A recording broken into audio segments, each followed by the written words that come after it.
Good afternoon, good evening, whatever time you happen to be here. Let me just actually. There we go.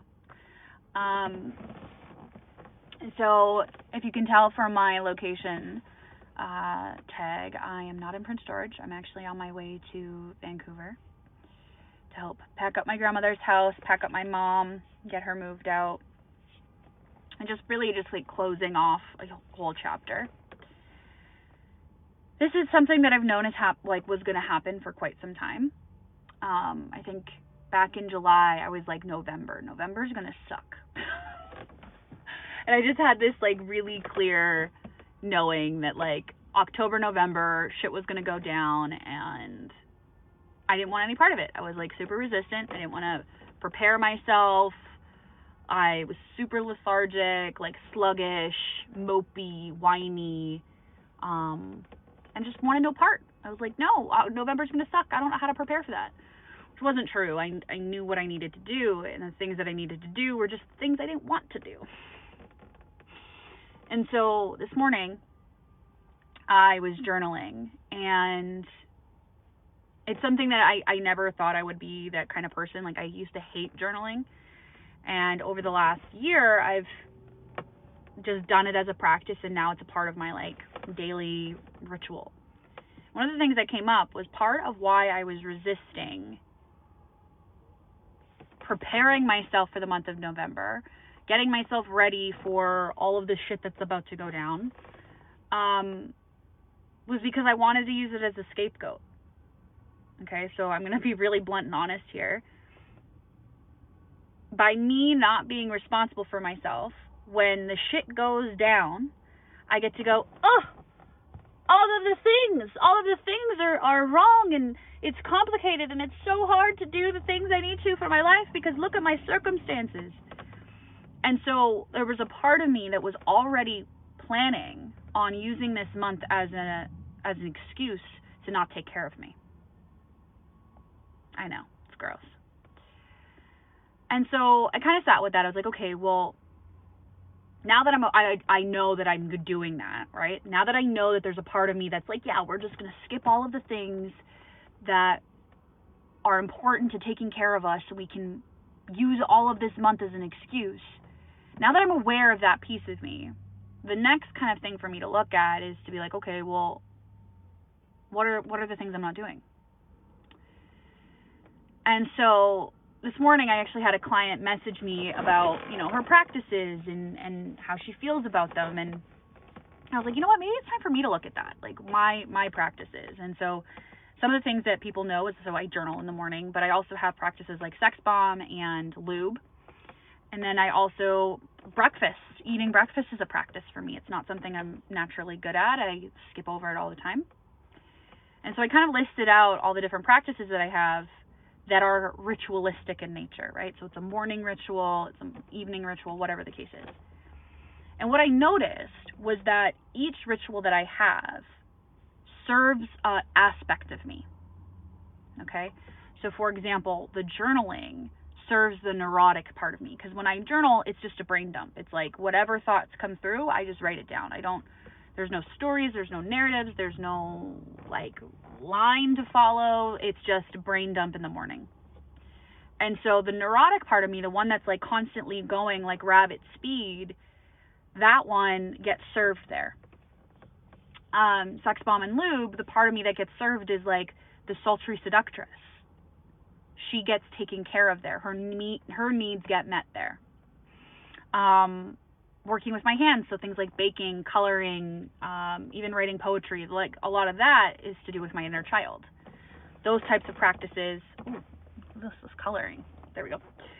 Those types of practices are there to serve my inner child. So every practice I have serves an aspect of who I am, right? Serves my inner child, my seductress, my neurotic, my bitchy self, right? Like all of these different practices do that. And the practices that I haven't been doing are the places where those aspects are actually going rogue, okay? So, for example, lube is something that I really only take myself through once every couple months knowing that I should actually do it once every couple weeks. It's a practice that it's very intense to do all of the time. But, you know, every couple of weeks wouldn't be bad. But I've been skipping it, right? I've been ignoring it. Sex bomb is something that I haven't been doing daily. Neither labia massage, same thing. So what's happened is that part of me, that the highly sexualized or the highly embodied side of me, is going rogue, and her rogue nature is to pick men that are not right for me. Because the relationship between her, that aspect of me, and me as a whole being is, you're not going to give me what I need, so I'm going to go get it at any cost. So every time I'm not taking care of me in my embodiment practices, this side goes totally rogue and tries to find anybody to service that in the most unhealthy way, right? So people with substance abuse issues, people with emotional avoidance, people who are just totally unavailable. Her rogueness will cause complete detachment for the rest of me, right? Because she's like, I need to get serviced here. I need to be served what's mine to have an experience. I don't care who gets hurt in the process. So that's when I'll start dating like emotionally unavailable guys. And then what happens is the other aspects of me get hurt along the way, right? So my inner child is like, wait, I'm not being emotionally held or supported here. So what happens is the moment that I stop doing my practices to maintain the integration of that side of me, the seductive side, for myself, her rogue nature starts to disrupt the integration of all the other ones. And so what I started to see this morning was like, oh, each of my practices are a ritual for my integration. My practices are not about acquisitionary magic. It's not about like, oh, I meditate every day so that I can manifest. That's not what it is. You meditate every day so that part of you can stay integrated, that it can stay as a part of you and not like separate and rogue and totally detached, and thus affecting every other aspect. Same thing with like rage journaling or having an active physical practice around moving anger and upset. If I don't do that, then what happens is I'm like ready to pop off at any time because like my inner bitch is like, we're going to go. You want to fight? I'll fucking step on you, right? And so if I don't take care of the rage that I have, if I don't take care of the upset that I have as a part of my ritualistic practice, my bitch becomes no longer integrated. She goes rogue. And if you went to college with me, you know exactly what it looks like when I do not have my inner bitch integrated. It means that I will throw a chair across a lecture hall and intend to hit you with it. Like I go psycho, okay? And so obviously that's not healthy. Obviously that's not the best experience of life. Obviously that's not how I want to experience my life. And so rather than being like, oh, that's just who I am, because it's not who I am, that's the unintegrated version of me, then I check in with every aspect and be like, well, what do you need? And can I make a ritual of maintaining all of the aspects so that I can be whole with all of them?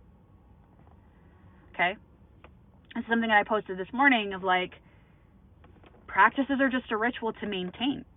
It's not about acquisition. It's not about like, oh, let me do this thing so I can manifest something else. It's about, right, let me take care of me and all of the different aspects of me, from my inner child to my inner bitch to my inner seductress to my higher priestess to like all the different archetypes that live within who I am. Let me tend to those so they don't go rogue and destroy the integration of everyone else, right? So for example, again, to repeat myself, if my seductress or inner bitch, if either one of those go rogue because I'm not taking care of them, right, doing my rage journaling, doing my embodiment practices, they go rogue. My inner child feels abandoned. She feels like it's unsafe because now my inner bitch is going around getting into physical fights and my inner seductress is fucking unavailable men. So like my inner child's like, yo, oh my God, we're not safe. Like you're not, like they're out doing shit that's actually making me feel terrified. And because I can't tend to my inner child because I'm busy fucking anything with a heartbeat that's not for me or fighting people because I can, I'm not tending to my inner child either. So now my inner child's going rogue. So when my inner child goes rogue, you know what happens? I get codependent as fuck. So mix, I'm a complete psycho because I haven't handled my rage. I'm a floozy because I haven't handled my embodiment. And I'm codependent because I haven't parented my inner child. Guess what you have when you have those three elements just going rogue? A highly misaligned human. And so what I got today was like, oh, the practices that I'm not so committed to are the ones that actually keep me like together. And the thing that I want to say here is that these practices aren't about like, oh, let's tame my inner bitch. Like, oh, let's make my seductress, let's tame her down. Like, oh, let's make my inner child mature. It's not that. It's not that at all. It's that I am taking care of them so they don't have to go elsewhere and seek the thing that they're actually wanting from me, right? So my inner bitch wants to let out some rage. If I'm not letting her, like, let out the rage in a safe and contained way, then what happens is she'll go outside of me and go seek it. She'll start fights with people, no problem. This is something I know about myself. I used to be a scrapper, which means that I would gladly throw you into a tire and leave you with a scar on your forehead. Like, I may not look that way. When I'm unintegrated, that's a very normal part of my life. And so each of these practices are like, okay, let's honor every aspect. Let's honor the inner bitch by letting her rage it out and like scream and have a temper tantrum in her bedroom punching pillows. Let's honor the seductress by doing my embodiment practices like sex bomb or lube. Let's honor my inner child by letting her bake cookies and color in coloring books. Let's honor my priestess by having time in silence. Let's honor the different parts of me. Let's honor the different aspects, because if I don't honor them through ritualistic practices, then I'm going to allow them to go rogue because their needs aren't met. Make sense? And so a lot of this is found in what the practices that I use and I teach are like committee work, right? So committee work is where you actually sit in ceremony with the different members of your psyche, and you separate them into these different archetypes. So the seductress, the priestess, the inner child, what have you. You learn how they all interact with one another. You learn what they need from you. You learn what they are scared of, and then how to take care of that fear, right? You learn how they all interact. And if you don't let them interact that way, then you're constantly like disconnected, right? So like, let's say each part of these are your aspects. If you don't tend to them, then it's like they're not together, right? They're all separated. And so to connect with yourself is to connect to all aspects, right? You can't connect to the part of you that's off trying to get a need met from outside of you. So like, so many people are like, oh, well, my needs are like, I need sex. It's like, okay, well, you need to feed your sexual fire, sure. But do you really need to go fuck unavailable men? Probably not, right? So it's like, how do you actually tend to all the different aspects of yourself? And going into ceremony with them is a way to do that. And so for me, recognizing this morning, like, oh, there's a couple aspects that are going rogue because I haven't tended to them. And when I don't tend to them, the rogue actions that they take cause the other aspects of me to also go rogue, because that's the consequence, right? It's every action has a reaction. So when my inner bitch is causing a fight with people, my inner child doesn't feel safe, so she goes rogue and becomes codependent, right? So each aspect kind of has a consequence of another aspect's actions.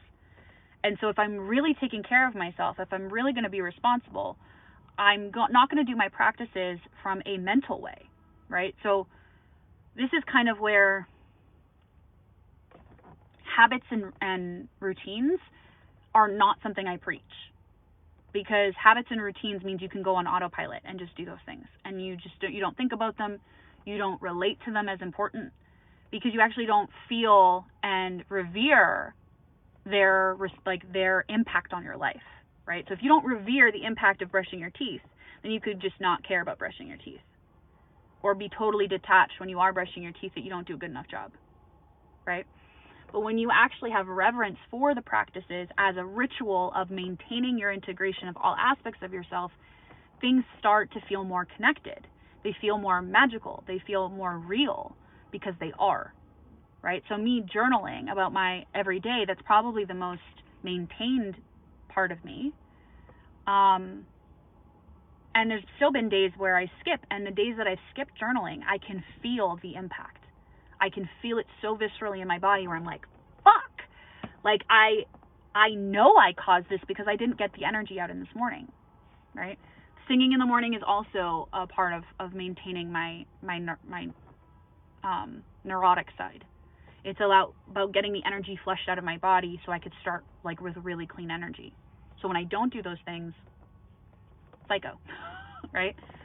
And so when you have things that are like habits and routines, they're so disembodied that like skipping a day of meditation, it becomes a thing to punish yourself about, not to understand like, oh, I actually feel the impact of when I don't meditate, right?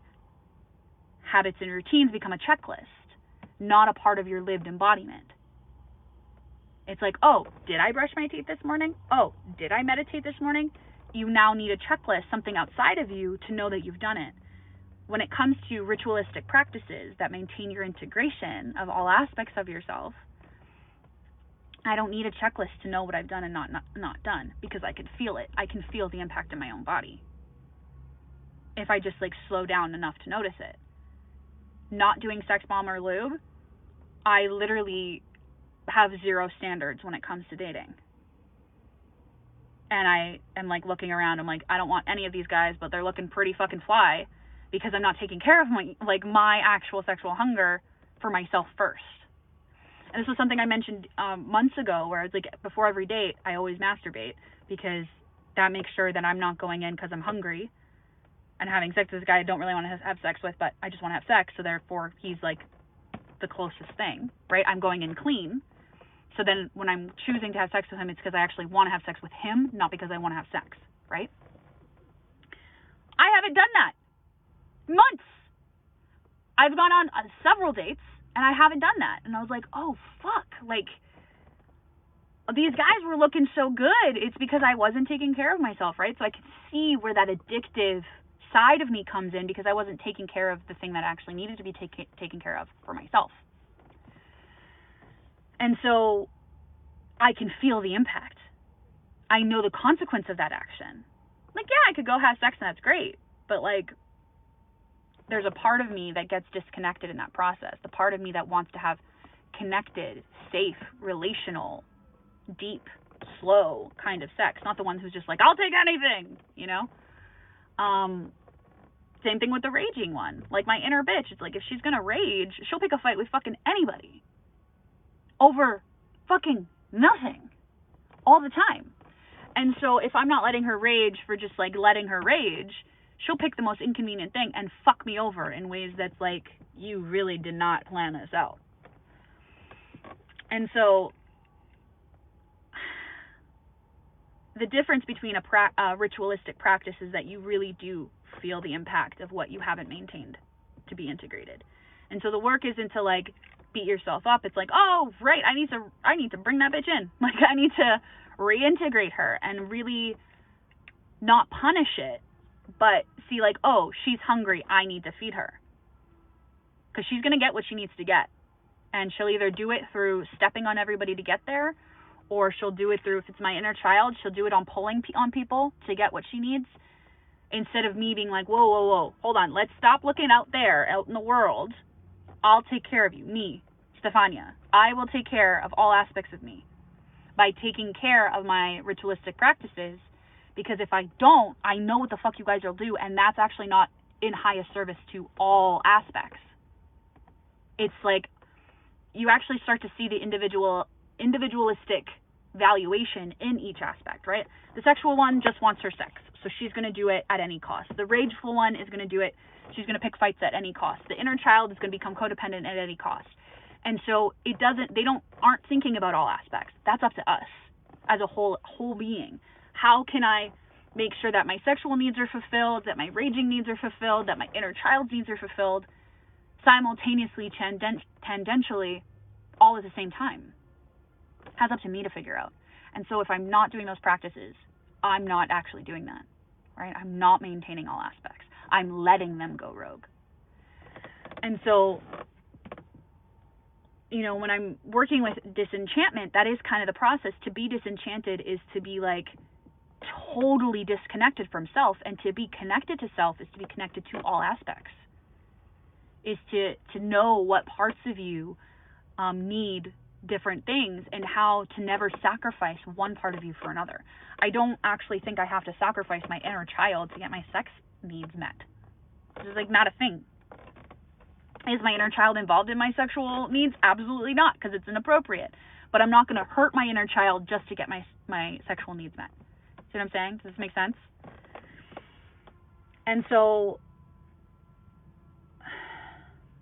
I think one of the hardest parts about this is to really acknowledge that over the last couple months, I was actually doing more of the habits and routines side of this,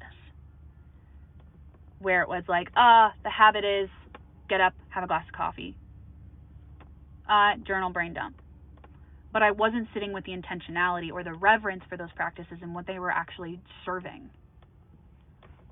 The journaling is serving my neurotic one, because if I don't journal, I'm literally, my highs and lows are going like I'm unable to be present in my own body. I'm unable to be present in a conversation.